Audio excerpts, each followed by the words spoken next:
Did you really think you could just move your parents into our home without asking me, Ryan? I asked, my voice quivering with a mix of anger and disbelief.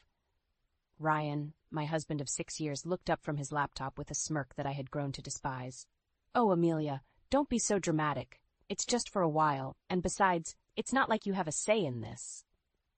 His words felt like a slap in the face. The house, a charming 2-story nestled in a quiet suburb, wasn't just any house. It was the home my grandparents had left me, the place where I'd planned to raise our son, Lucas, away from the toxicity of Ryan's family. You do remember that this house is in my name, right? I retorted, my hands clenched into fists at my sides. Ryan's expression faltered, his smugness giving way to a flicker of uncertainty. As our 2-year-old Lucas toddled into the room, I forced a smile for his sake. He was blissfully unaware of the tension, his chubby hands reaching up towards me.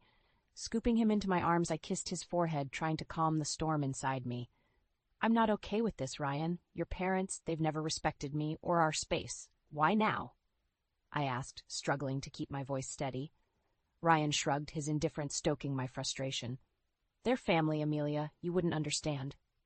Family. The word echoed in my mind mockingly. My own family, who ran a small but beloved coffee shop in town, had always been my sanctuary. They were nothing like Ryan's controlling, overbearing parents. The doorbell rang, interrupting our standoff. Through the peephole, I saw them. Ryan's parents, suitcases in tow, ready to invade our life. My heart sank. Fine, Ryan, let them in. But this isn't over, I hissed, handing Lucas to him before opening the door. Amelia, darling, cooed Ryan's mother, sweeping past me without a second glance. His father followed, a stern man who'd barely acknowledged me since our wedding day. As they settled in, making themselves comfortable in my living room, I felt a sense of intrusion that was all too familiar. This was just the beginning, I realized. But as I watched them, something within me shifted. I was done being the compliant daughter-in-law. Bending to their whims, I retreated to the kitchen, my mind racing. This was my home, my sanctuary, and I was ready to fight for it. The following days turned into a blur of unwelcome changes. Ryan's mother, Elaine, had a way of making her presence known in the most suffocating manner. She rearranged my kitchen, criticized my parenting, and treated our home as if it were her own. Lucas shouldn't be eating that, Amelia. It's not healthy, Elaine chided one morning as I prepared Lucas's breakfast. I bit back a sharp retort, feeling the familiar sting of her judgment. He's fine, Elaine. It's just cereal. She'd skied, shaking her head. In our house, we believe in a proper diet. You really should learn. Her comments were like needles, each one pricking at my patience. Ryan, as usual, was of no help, buried in his work and oblivious to the growing tension. One evening, as I put Lucas to bed, Elaine barged into his room. He's still not sleeping through the night? You must be doing something wrong. Her words were a slap in the face, undermining my efforts as a mother. I'm doing the best I can, I snapped, unable to contain my frustration. Elaine's eyes narrowed. Clearly, your best isn't good enough. Maybe if you had a real job and some structure in your life. I felt a surge of anger. This is my house, Elaine. You're a guest here. Don't forget that. Her laugh was cold and dismissive. Oh dear. Ryan never mentioned how delusional you are. This is his house too, and as his mother, I've every right to be here. The following day, I reached my breaking point. I found Elaine in Lucas's room, going through his drawers. What do you think you're doing? I demanded, my voice trembling with anger. I'm just organizing. This room is a mess, she replied, not even bothering to look at me. That's it! I want you out of my house now! I exclaimed, feeling a mix of fury and desperation. Elaine turned to face me, her expression one of mock surprise. Your house? Oh, sweetie, you're just the wife. This is Ryan's house too, and he wants us here. I stormed out of the room, my mind racing with 1,000 thoughts. Ryan's betrayal, Elaine's intrusiveness, the way they dismissed my feelings, it was all too much. I was tired of being pushed around, tired of having my home invaded by people who had no respect for me. That night, as I lay in bed, a plan began to form in my mind. I was going to take back control of my life, my home, and my son's future. Ryan and his parents had crossed a line, and it was time for them to learn that I wasn't going to be their doormat any longer. The fight was just beginning, and I was ready. A few days later, Ryan dropped a bombshell during an already tense dinner. My parents need to stay with us longer. Their house is undergoing renovations, he said, nonchalantly, as if it were the most natural thing in the world. I felt my blood boil. Longer? Ryan, we never discussed them staying in the first place, he shrugged, avoiding my gaze. It's just for a few more weeks. What's the big deal? The big deal? The big deal is that your mother treats me like an intruder in my own home. I snapped, my frustration reaching its peak. Elaine, overhearing our conversation, chimed in with her usual condescending tone. Amelia, you're overreacting. We're family. You should be more accommodating. That night, sleep eluded me. Their words echoed in my mind, fueling a growing resolve. I wasn't going to let them walk all over me anymore. It was time to fight back. The next morning, I called my brother, Alex, who had always been my confidant. They're taking over my life, Alex. I can't take it anymore, I confessed, choking back tears. Alex's voice was firm and supportive. Amelia, you need to stand up for yourself. Don't let them bully you. It's your house, your rules. His words were the push I needed. I decided to confront Ryan, but this time I would be prepared. I gathered evidence of Elaine's overbearing behavior, the rearranged kitchen, the disrupted routines, her constant belittling comments. Confrontation day arrived. I waited until Elaine and Ryan were in the living room. We need to talk, now, I announced, my voice steady despite the storm raging inside me. Ryan looked up, surprised by my tone. What's this about, Amelia? It's about your parents, Ryan. Their constant interference, their disrespect for my boundaries. It ends today, I declared, holding up my list of grievances. Elaine scoffed. This is ridiculous. We're just trying to help. Help? By undermining me at every turn? By treating me like I don't matter in my own home? I countered, my anger palpable. Ryan shifted uncomfortably. Amelia, they're my parents. We can't just kick them out. No, Ryan. They're guests in my home, and they've overstayed their welcome. Either they leave, or I do. With Lucas, I ultimatumed, my resolve unwavering. The room fell silent, the gravity of my words hanging in the air. I saw the flicker of realization in Ryan's eyes, but it was Elaine who spoke first. You wouldn't dare, she hissed, her facade slipping. Watch me, I retorted, my voice laced with determination. That night, Ryan's parents packed their bags. As they left, Elaine shot me a venomous look. You'll regret this, Amelia. But as the door closed behind them, I felt a weight lift off my shoulders. It was the first step in reclaiming my life, and I was ready for whatever came next. The days following Elaine and her husband's departure were eerily quiet. Ryan's demeanor had shifted to one of cold detachment, his interactions with me minimal and strained. I found solace in the peace of my reclaimed home and the joyous laughter of Lucas. One evening, as Lucas played with his toys, Ryan announced, I've got to go on a business trip. I'll be gone for a few weeks. His tone was indifferent, as if our strained relationship had taken a backseat to his career. Fine, I replied curtly, barely concealing my relief at the prospect of his absence. After Ryan left, the house felt different, liberating even. I started to revert the changes Elaine had imposed, each alteration feeling like a small victory. But the true turning point came when I stumbled upon a series of emails on Ryan's laptop, which he'd carelessly left open. They detailed an affair, an ongoing betrayal that cut deeper than any of his mother's snide remarks.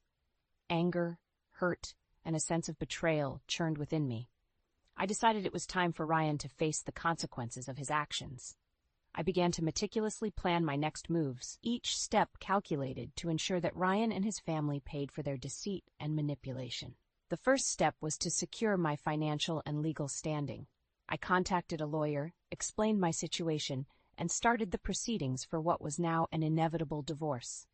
Next, I turned my attention to the house, the symbol of my grandparents' legacy and my independence.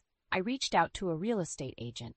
I want to sell the house, quickly and quietly, I told her. She was taken aback but sensed the urgency in my voice. Are you sure about this, Amelia? This is a big decision, she cautioned. I've never been more sure of anything, I replied with a resolve born of betrayal and a newfound strength. The house went on the market, and within days, offers began to roll in. The thought of Ryan returning to find his precious control stripped away brought a bitter satisfaction. In the midst of this, I reconnected with my family, drawing strength from their support.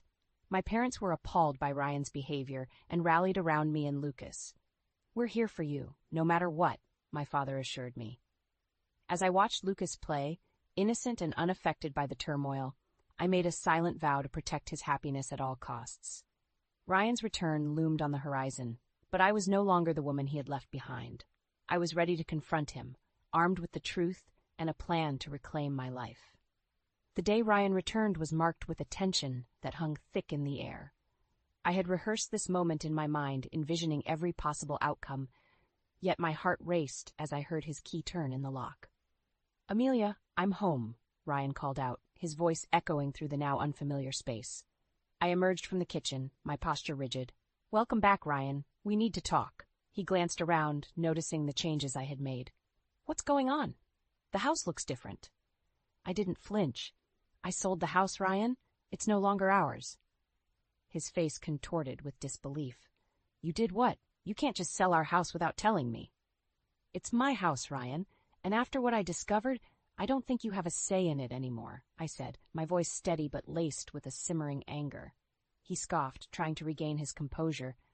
"What are you talking about?" "The affair, Ryan. I know everything," I revealed, watching as his facade crumbled. His attempt at denial was weak and short-lived. "Amelia, it's not what you think." "I think it's exactly what it looks like. You betrayed me, our family," I retorted, the hurt evident in my tone. Ryan's expression shifted from shock to anger. "You're overreacting. We can work through this." "There's no we anymore, Ryan. I've filed for divorce," I declared, handing him the papers. The ensuing conversation was a blur of accusations and denials, but I stood my ground. The man I had married was gone, replaced by a stranger fueled by selfish desires. As he stormed out, vowing to fight the divorce, I felt a sense of liberation mixed with apprehension. I had taken the first step towards a new life, but the battle was far from over. In the following weeks, the reality of our situation became public. Ryan's parents, once so imposing and confident, were now caught in the crossfire of their son's indiscretions. Their attempts to contact me were met with silence.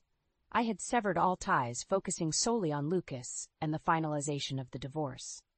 The day of the court hearing arrived. Ryan looked defeated, the weight of his actions finally dawning on him. As the judge granted the divorce and custody of Lucas to me, I felt a sense of justice. Ryan's plea for reconciliation after the hearing fell on deaf ears. "You made your choice, Ryan. Now live with it," I said, turning away from him for the last time. The news of our divorce and Ryan's affair spread, affecting his reputation and relationships. His parents, once so proud and judgmental, were now shunned by those who had once respected them. As I walked out of the courthouse, holding Lucas's hand, I realized that this was not just an end, but a new beginning. A fresh start for me and my son, free from deceit and manipulation. The future was uncertain, but it was ours to shape. Life after the divorce felt like emerging from a long, dark tunnel into the light. I had regained control, not just of the house, which was now sold, but of my life. Lucas, blissfully unaware of the adult complexities, thrived in the love and stability I provided. My days were busy but fulfilling, with my focus now on rebuilding our lives and managing the coffee shop which had become my sanctuary. However, the shadow of Ryan and his parents lingered. One day, as I was closing the shop, Ryan appeared, looking disheveled and desperate, a stark contrast to the composed man I had once known. "Amelia, please, I need to talk to you," he pleaded, his eyes searching mine for a hint of the compassion that once existed. I hesitated, the sight of him stirring a mix of emotions. "What do you want, Ryan?" "It's about the alimony and child support," he began, his voice tinged with embarrassment. "I can't afford it. My job, I lost it because of the scandal, and my parents, they're broke too." His words were like a cold splash of reality. "That's not my problem, Ryan. You made your choices, and now you have to face the consequences." "But Amelia, I have nothing left. I'm begging you, for old time's sake." His voice broke, revealing the depth of his despair. I felt a pang of pity, but it was quickly overshadowed by the memory of his betrayal. "Old time's sake? Those times are gone, Ryan. You should have thought about the consequences before you cheated and lied." I turned to leave, but his next words stopped me in my tracks. "I'm sorry, Amelia. Truly I am. I was a fool, and I ruined everything. Please, help me." For a moment, I saw the man I had once loved, vulnerable and regretful. But the pain he had caused was too deep, the betrayal too raw. "I'm sorry, Ryan, but I can't help you. You need to figure this out on your own," I said firmly, closing the chapter of our shared past for good. As I walked away, leaving Ryan standing alone, I felt a sense of closure. The journey had been painful, filled with betrayal and heartache, but it had led me to a place of strength and independence. Life moved on. Lucas grew, his laughter and curiosity filling our home with joy.